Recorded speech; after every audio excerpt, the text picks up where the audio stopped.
Vous êtes propriétaire de terres agricoles ou viticoles et votre locataire ne règle plus ses fermages. Vous vous interrogez sur vos droits et la conduite à tenir.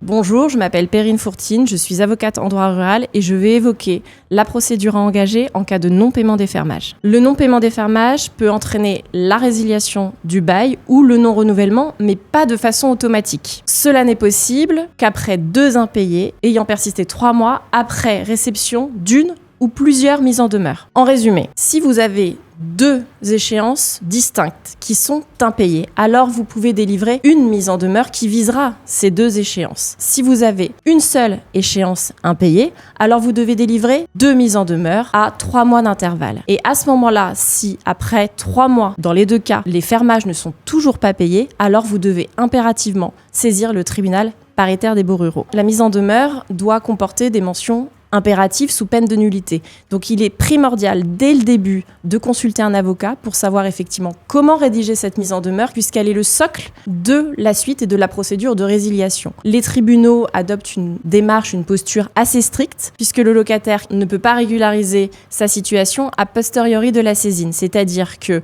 à partir du moment où le tribunal paritaire des baux ruraux est saisi, il ne peut plus régulariser la situation et s'il paye après la saisine, alors dans ce cas-là, la résiliation est comme même prononcé. Il est donc important d'agir très vite. Et c'est pourquoi il est conseillé dès le premier impayé de venir consulter un avocat.